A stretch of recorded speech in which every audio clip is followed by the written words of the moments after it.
बाकी sir fax machine तो आपने खराब करवा दी थी। नहीं, वो गलत बात है। नहीं नहीं, ये मैं बताता हूँ, ईद का ये दिन, मोदी जी के कहने पे आपने किया। ना ना, मोदी जी ने मुझे कभी कोई डायरेक्शन नहीं दी, पूछने के बाद भी कोई डायरेक्शन नहीं दी।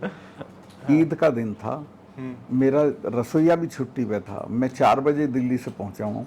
वहाँ जाते ही मुझे चीफ सेक्रेटरी आए हुए थे, उन्होंने कहा साहब ये है और इनकी शायद मेजोरिटी है। तो मैं कहा कोई चिट्ठी आई कि नहीं, चिट्ठी तो कोई आई नहीं है।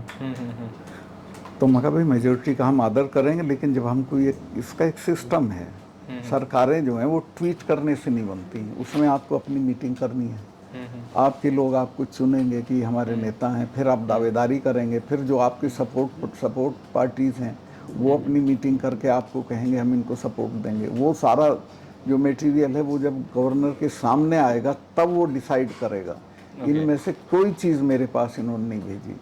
अच्छा, मेरी फैक्स मशीन मान लिया मैंने ख़राब कर दी, एक तो मैं जानता ही नहीं कैसे ख़राब होती है, आज भी मुझे कहोगे मैं ऑपरेट ही नहीं कर सकता हूँ। वो कोई ऑपरेट करने के लिए नहीं था उस कमरे में जहाँ फैक्स मशीन होती है, हम बाहर बैठे थे।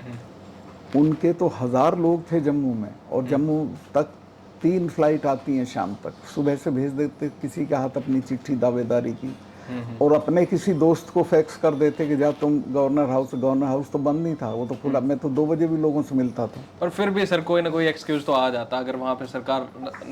अगर मुझे कोई भी रिटन दावेदारी मिल जाती तो मैं मजबूर था, मैं उससे निकल ही नहीं सकता था, मैं उनकी ओथ कराता।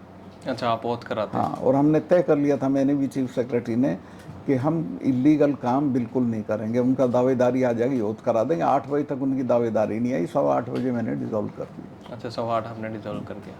सर 370 हटने से तो आपको और मैं ये, आप फिर कहोगे जल्दी क्यों कर दी डिसॉल्व करने में, क्योंकि बहुत बड़े पैमाने पे हॉर्स ट्रेडिंग हो रही थी दोनों तीनों साइड से। महबूबा खुद शिकायत करती थी, सतपाल भाई इसको असेंबली को डिसॉल्व कर दो, हमारे एमएलए को पोचिंग हो रही है।